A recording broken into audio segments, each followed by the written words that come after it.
I believe in life, I believe in love, and I believe in cinema. Dos, uno. ¿Qué tal, amigos de Apuntes de Cine? Felipe Flores quien les habla. Muchas gracias por iniciar en esta cobertura Festival Internacional de Cine de Guadalajara, 39ª edición, y pues estamos aquí, mi querida Fer, ¿cómo estás? Cubriendo una nueva edición del festival. La verdad es que estoy muy emocionada, siento que vamos a tener muchas cosas que hacer, muchas cosas que ver y mucha información que traerles, entonces para allá vamos también. Y oye, no,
ya veremos qué sorpresa nos trae. Este programa son las joyas y la cartelera. Gracias por iniciar esta transmisión con nosotros. Y síguenos en todas las redes sociales. Fer, ¿dónde te puede seguir la gente? Pueden encontrarme como Fer Sajer en todos lados. Y pues ya le tocó a ella venir a cobertura festivalera. Felipe Flores quien te habla. ¡Comenzamos!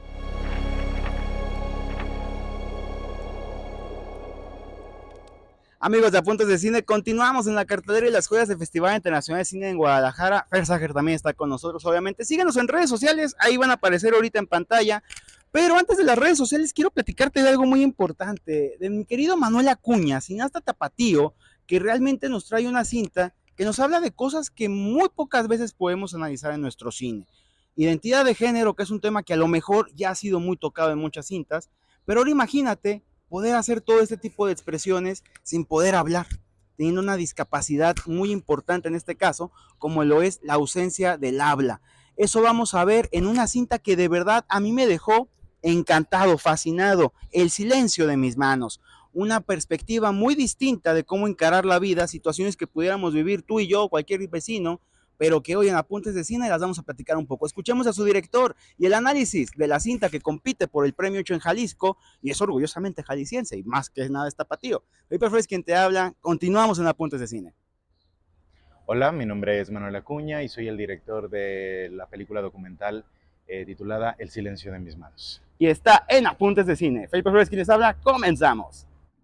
Muchas gracias por el espacio, por el interés también de platicar de este proyecto que me emociona mucho de compartir también. Bueno, ¿por qué? Porque es una película que me confrontó hace mucho tiempo, ¿no? Es una película que se hizo hace 7 años, que cuando yo conocí a una de las protagonistas en el 2017, como por ahí, como a mediados del 2017.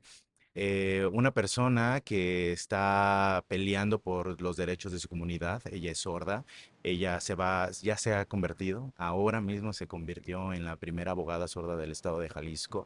En ese momento era una estudiante que estaba apasionada por el cine, que estaba apasionada por el teatro, por la música, y que yo estaba buscando a alguien con quien colaborar para hacer un cortometraje. Llegué con ella. Trato de comunicarme, trato de decirle hola y no puedo hacerlo. Claro. Me enfrento a una falla, a una enorme barrera de comunicación que entonces me genera una reflexión enorme sobre cuántas maneras tengo yo entonces de expresarme, ¿no? Cuántas formas tengo yo de decir lo que siento y lo que quiero. Y si solamente la palabra es la única manera de decirlo, ¿no? Y entonces ahí empiezo un viaje que junto con ella y en ese momento también su pareja empieza un viaje enorme de 7 años que ahora pudimos estrenar y compartir en el Festival de Guadalajara. Es un reto muy grande y lo fue, pero fue un reto también que y te lo puedo decir, me ha cambiado mi vida. O sea, yo creo que también en parte hago cine por eso y específicamente el cine de lo real o el cine documental, ¿no? porque las cosas que yo creo que son o creería que deberían de ser, tienen otra perspectiva, pueden llegar a tener otra perspectiva, ¿no?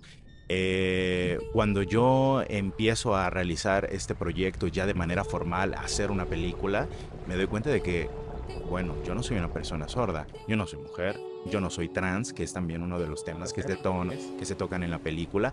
Entonces, ¿qué empiezo a hacer? Bueno, a aprender lengua de señas, a entender la cultura de una comunidad sorda, a entender costumbres, a entender todo lo que sucede alrededor de ello, para también transformar mi propia realidad, para transformar las cosas que yo creería que estaban sucediendo, ¿no? Y entonces en medio de eso me doy cuenta, por otro lado, en mi gremio, en mi profesión, del cine, que no hay películas así, no hay películas no hay películas enfocadas a la comunidad sorda, no hay películas enfocadas para una persona con discapacidad, no hay películas hechas, digamos, sigue habiendo una gran brecha de este tipo de cine incluyente que muchas veces se suele decir, ¿no? Entonces, ¿qué pasa? Para mí era muy claro una cosa, yo tenía que transformar mi realidad y tenía que aprender muchas otras cosas. Y por otro lado, no podía hacer una película sin el acompañamiento de ella. Es una película que se hizo completamente cercana para que después, cuando se compartiera con todos de una manera lo más honesta y lo más real a su propio entorno y a sus propias experiencias, ¿no? Para mí no sé, para mí, no sé, tengo algo yo por convicción de... a mí me gustan los proyectos que tengan complejidades. Me gusta que existan retos, porque los retos me ayudan a entenderme en otros lugares más creativos, ¿no? Si todo ya está muy fácil y si ya sé qué es lo que va a suceder, un poco me aburre eso, ¿no? Entonces, eso por un lado, muy personal, ¿no? Pero por otro lado, también me doy cuenta de que tengo que entender primero, una cosa es que yo tengo que transformar las cosas que yo entiendo, que yo sé, y por otro lado, cómo eso pasarlo a un lenguaje específico que es cinematográfico, ¿no? Y eso ha sido un reto de los más gigantes que yo he tenido. O sea, yo esta película la edité junto con el editor Humberto Flores durante, ¿qué serán? Más de 2 años, ¿no? De trabajar constantemente para tratar de que, ¿qué pasa? Dentro de la comunidad sorda o dentro de la forma de lenguaje que es a partir de su propia lengua de señas mexicana y a partir del cuerpo y a partir de las manos, a partir de los gestos, bueno, yo quería transmitir esa hipnosis que a mí me causa al momento de yo también verlo Claro. y de hablarlo, ¿no? Y entonces llegamos a un punto, el sonido, el silencio, ¿no? Y entonces esta exploración que tiene la película busca hacerlo a partir de esas formas estéticas, sonoras y visuales, donde la película de pronto se vuelve inmersiva para poder colocar al espectador o la espectadora de una manera en que la experiencia de la película sea no solo narrativa, sino también sensorial, ¿no? Y entonces poder por un momento poder percibir de otras maneras el hecho de cómo escuchamos realmente, qué hacemos cuando vemos una persona que no escucha y qué significa eso, ¿no? Pero más allá de eso, porque la película no es sobre personas sordas, ¿no? La película no habla sobre una discapacidad, esos son rasgos que tienen ellos porque son así, porque es su vida, ¿no? Pero la película realmente toca otras cosas, ¿no? Tiene un apego mucho más cercano a algo más personal, a algo que están compartiendo, y es una lucha que esa sí puede ser compartida porque quizá otras personas lo pueden sentir así también, ¿no?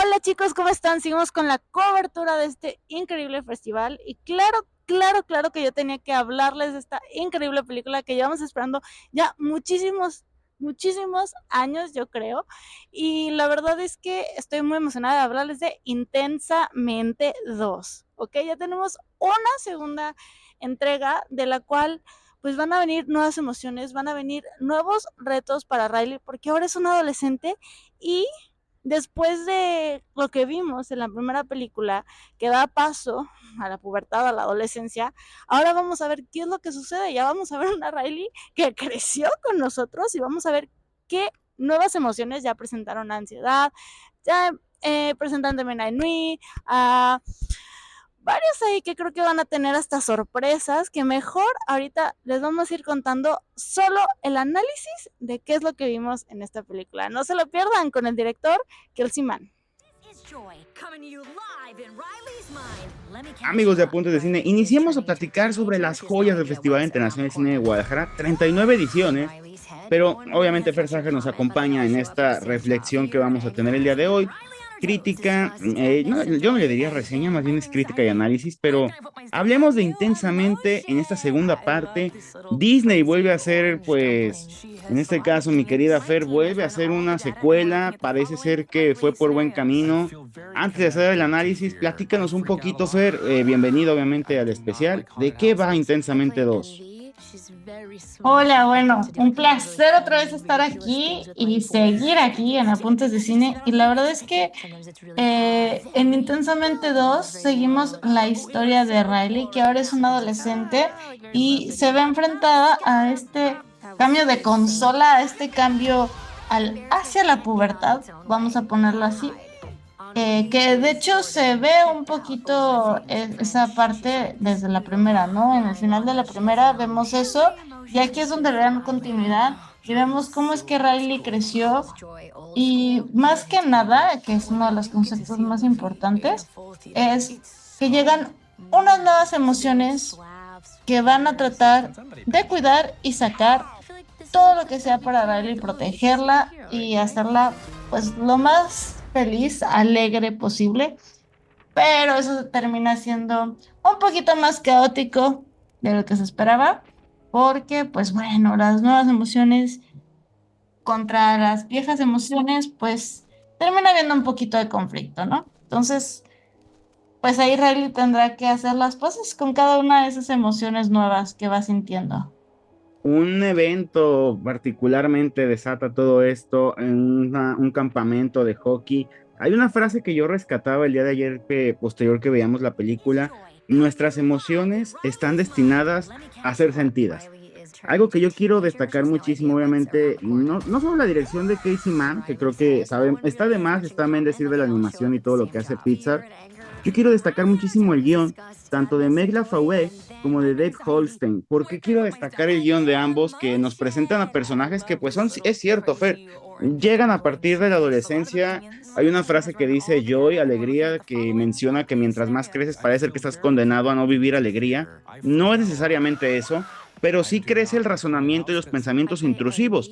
Llegan obviamente ansiedad, llega envidia, llega, no sé cómo se llama esta emoción que parece pesa, pero realmente todo este tipo de aspectos llegan con nosotros y son situaciones que realmente nos transforman, nos hacen que nuestra vida se haga más complicada, más no cuadrada, sino tridimensional en cuanto a las emociones que sentimos. Eso yo destaco obviamente que es un gran trabajo de guión de Meg Lafayette y de Dave Holstein, y sobre todo de cómo manejan un concepto que últimamente ha tenido mucha ambigüedad, ¿no? Como lo es el de la famosa ansiedad, porque muchas veces la describimos, parece que la padecemos incluso, pero realmente no sabemos a lo que se refiere esto. Es un término muy generalizado, amén de que es muy fácil consumir productos como psicotrópicos o cualquier otra cantidad de medicamentos relacionados con nuestras emociones, y eso no es precisamente bueno. Es un aspecto que creo yo en Intensamente 2 podemos reflejar, y sobre todo, como mencionas, ¿no? Se sigue un crecimiento sostenido, ya no solamente con Riley, sino cómo empieza a madurar y a formar su personalidad a raíz de los pensamientos bases, o como yo le digo, el tratado deontogénico, no creo que estoy equivocado en la palabra, se me fue ahorita el rollo en esto, pero nos habla de su idiosincrasia, de sus dogmas propios, de su fe incluso, y de cómo hacen a Riley ser Riley y que creo yo aplica en cualquier persona, Fer. La verdad es que ese es uno de los conceptos que más me gustó porque manejan como estas emociones, estas nueva etapa es una de completa reflexión, es una donde hay que cuestionarse muchas cosas, donde creo que hasta no ves pues el mundo, la vida, inclusive a ti misma, a ti mismo de igual manera que lo hacías antes. Y la manera en la que lo reflejan en Intensamente es muy fácil de entender, claramente por su simpleza, que creo que justamente va por eso, para que la gente pueda entenderlo de una manera más sencilla, de una manera más amena y claramente emotiva, porque las creencias y la identidad juegan un papel súper, súper, súper importante en esta nueva entrega, que creo que es, al menos para mí, de las cosas que más llegan al corazón cuando estás viendo esta película, definitivamente, ¿no? No, y es, Y claro, te escucho. Ah, bueno, y el sentido de darle a cada emoción eh, un porqué, un resguardo, que te protege y te hace ser tú, te impulsa a decidir cosas de una manera diferente, ¿no? Cada una. Sí, es que es lo que te hace ser una persona y lo que no. Y obviamente, a mí me gusta cómo Disney, Pixar, insisto yo muchísimo en el trabajo de guión, pero este análisis son esas películas que hasta puedes utilizar con un paciente porque te enseñan a realmente reflejar lo que está viviendo y lo que está pasando. Y yo creo que no nomás aplica en la adolescencia, aplica en cualquier tipo de persona el reconocer las emociones como tal. Yo insisto con esta frase que te mencionaba y era de deontología. La deontología es el por qué haces alguna situación ya en lo profesional. Aquí también se resumiría en la vida este aspecto. Pero el tener ese tipo de complicaciones son situaciones que realmente a mí me llama mucho la atención. Yo siento que se pueden hacer cosas maravillosas. Me da mucho gusto que Disney haga este tipo de aspectos. Y yo la verdad quedé encantado. Me llama mucho la atención que Disney vuelva a hacer secuelas. ¿Puedes platicarme un poco de esto? Bueno, aquí tú me vas a corregir un poquito, pero yo por ahí había escuchado que aparte del motivo de las secuelas, de las cuales muchos se quejan de por qué no otra secuela, por qué no traen cosas originales, creo que uno de los motivos más fuertes es también para recordar, ¿no? Para poder hacer las historias originales. Sí, En este caso, ay, perdón, ¿sí va por ahí? sí, sí, sí, te escucho. Bueno, yo no estaba 100%, no lo tenía confirmado, pero cuando lo leí me hacía sentido y me explica el porqué de este fenómeno. Pero la verdad es que, bueno, muchos también comentan de la emoción, por ejemplo, de haber crecido con Andy en Toy Story. Y en este caso también de crecer un poquito con Riley. Creo que lo está haciendo muy, muy ameno. O inclusive secuelas tan esperadas como lo sería Los Increíbles 2, ¿no? Que creo que es una de las secuelas que más he esperado dentro del mundo de Disney y de Pixar. Porque pues nos dejaron ahí con el final abierto. Entonces yo creo que en este caso fue un buen tino. De hecho, muchos están comentando que es la mejor o de las mejores secuelas que Disney Pixar ha tenido.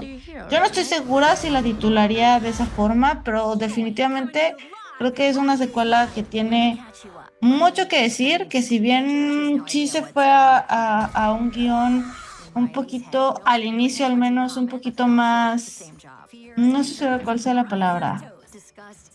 Se siente muy diferente a la primera. Yo sentí esta película muy diferente a la primera, para bien y para sensación extraña, ¿no? Pero aún así, creo que cumple con cómo va llevando el clima, cómo va llevando todo ese desarrollo de lo que va sucediendo hasta, pues, el, el- el punto específico del clímax, ¿no?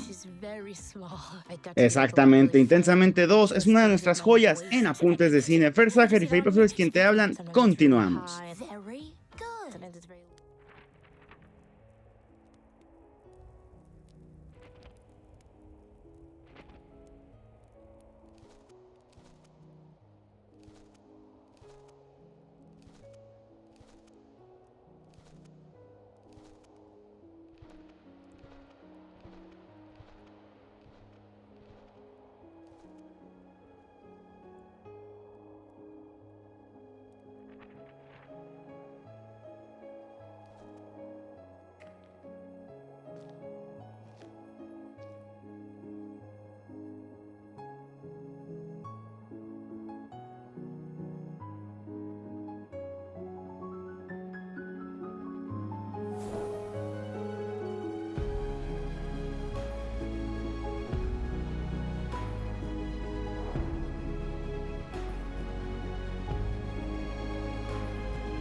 Amigos de Apuntes de Cine, Felipe Flores quien te habla, gracias por continuar tanto en las joyas como en la cartelera del Festival de Cine de Guadalajara, 39 años de ser 100% internacional y traernos lo mejor del cine, del mundo y de Iberoamérica, que justamente es su objetivo. Pero déjame te platico de Mila, una chica que realmente llega a perder el deseo sexual, algo que debe de ser lo más fuerte dentro de la feminidad, dentro de los misterios que existen en unas relaciones, pues Mila pierde todo esto. Pero hay historias detrás de ello que confirman el por qué ella perdió el apetito sexual. ¿Qué será esa criatura que está ocultando para todos? Elena Martín Jimeno nos trae su cinta Criatura, que tuvieron una gran presentación en la quincena de cineastas de Cannes hace un año, no en este Cannes, y que también tuviera muy buena acogida dentro del cine español. El cine de género sigue trayéndonos situaciones inverosímiles, pero que son necesarias de explorar. Y qué mejor que la sexualidad femenina, un tema que realmente en el cine en ocasiones se toca con pincitas, pero ¿cómo lo hará Elena? Vamos a ver historia de Mila en Apuntes de Cine. Continuamos, amigos de Apuntes de Cine. Felipe Flores quien les habla, Fer Sager también con nosotros en este especial de las joyas del Festival Internacional de Cine de Guadalajara, 39 ediciones, pero vamos a hablar de una película que yo vi que dejó muy mal a Fer Sager cuando la estábamos viendo, ganadora de la quincena de cineastas en el Festival de Cannes en el año 2023. Este año también ganó otra que ya escucharán, que es Volveréis. Eso me gustó del festival, muchas felicidades de verdad. Y creo que fue Pavel Cortés, puede haber sido Estrella Araiza, no sé quién tuvo el tino. Pero les voy a hablar de Criatura, la cinta protagonizada, dirigida y guionizada por Elena Martín Jimeno. Déjenme les platico de qué se trata. Después de mudarse con su novio a su nuevo hogar, Mila comienza a darse cuenta de su pérdida de deseo. Está en lo más profundo de su ser. Por ello emprende un viaje de autoexploración en el que revisita las experiencias de su infancia, adolescencia y demás de toda su vida, con la esperanza de reconciliarse con su propio erotismo y propio cuerpo. Criatura de Elena Martín Jimeno, una película que nos habla de un complejo de Edipo que va mucho más allá de una simple terapia. Fer, ¿qué te pareció Criatura de Martín Jimeno? La verdad es que me parece que está muy bien trabajada. Mis respetos al trabajo que hicieron, porque de verdad la forma en la que van mostrándote poco a poco, que te van llevando a comprender y estar en ese viaje junto con Mila dentro de la película, me parece que está increíble.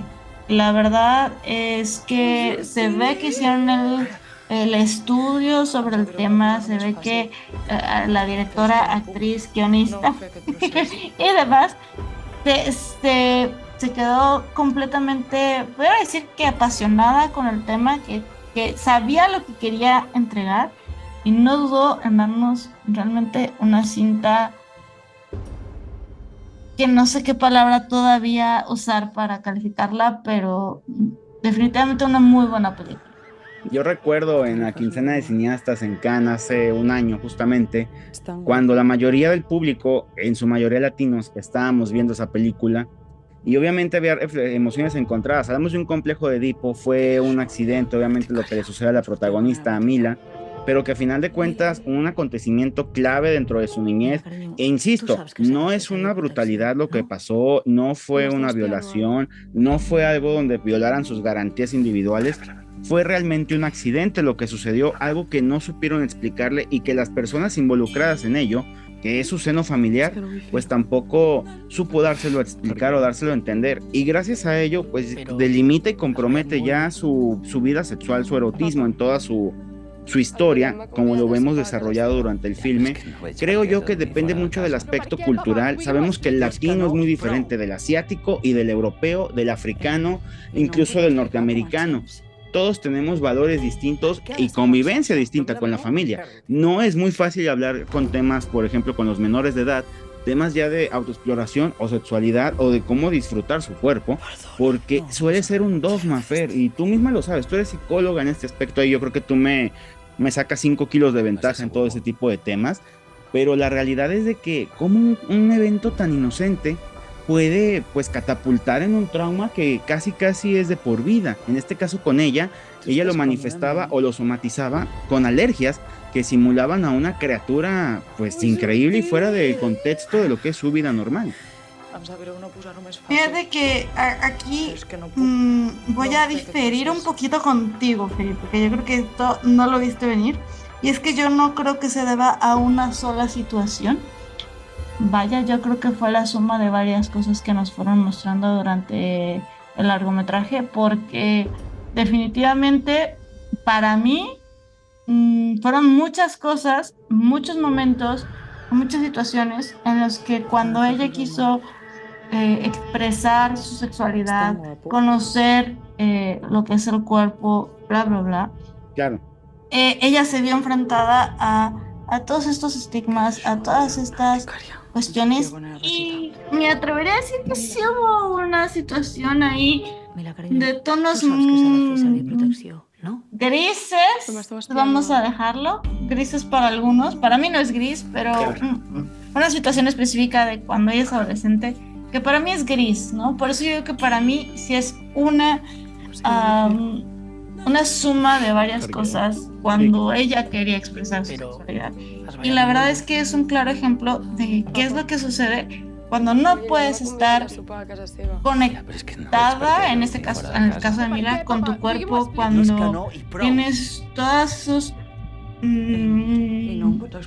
dogmas, no sé, inclusive creo que hubiera estado interesante habernos metido un poquito más a la cabeza de Mila de qué es lo que piensa al respecto, que a lo mejor también nos hubiera dado más herramientas, ¿no? Para ver cómo ella lo vivía y que le costó trabajo aceptar que lo vivió de esa manera. Totalmente, Fer, y tienes toda la razón. No hay verdades absolutas, pero ¿qué te parece si escuchamos en boca de Elena Martín Jimeno, a la cual tuvimos en la entrevista justamente, qué opina ella sobre el desarrollo de Criatura, una cinta que, insisto, aunque ya fue estrenada hace un poco de tiempo, debuta en el Festival de Cine de Guadalajara, ganadora de la quincena de cineastas de hace un año, y hoy Elena Martín Jimeno nos platica su visión sobre Criatura y por qué es que ha sido una película tan exitosa y cómo llevar a cabo este ciclo con toda su audiencia. Felipe Flores quien te habla y Fer Sager con nosotros. Continuamos.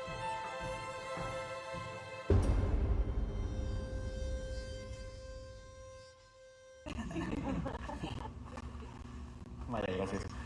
Felipe Flores para el medio Apuntes de Cine. A mí me llama mucho la atención la recepción que vivió el público. Recuerdo el fenómeno cuando se estrenó en Cannes y fue una acogida bastante meritoria. Actualmente, ¿tú cómo sientes que ha evolucionado ese recibimiento y sobre todo esa imagen en cuanto a que viene desde un mal de los padres y que al final de cuentas sí tiene consecuencias irreparables en toda la vida? ¿Cómo has vivido eso como directora? Pues ha sido un proceso que ha sido muy satisfactorio, la verdad, porque cuando estábamos en fase de desarrollo de la película, cada vez que la pitchábamos y la presentábamos en laboratorios o en one-to-ones en la industria y tal y cual, muchas veces nos decían que no se iba a entender porque al final lo que estamos contando en la película es un cúmulo de situaciones que llevan a una idea de violencia contra el cuerpo, pero no estamos mostrando ningún abuso explícitamente violento, ¿no? O sea, el más violento físicamente que mostramos es en la adolescencia y sigue siendo una situación que para muchas personas sería una situación de grises. Entonces, había esta idea que esto pasa mucho, ¿no? Porque al final el relato tiene que ser, muchas veces tiene que pasar por la violencia explícita, cosa que para mí está implícito en la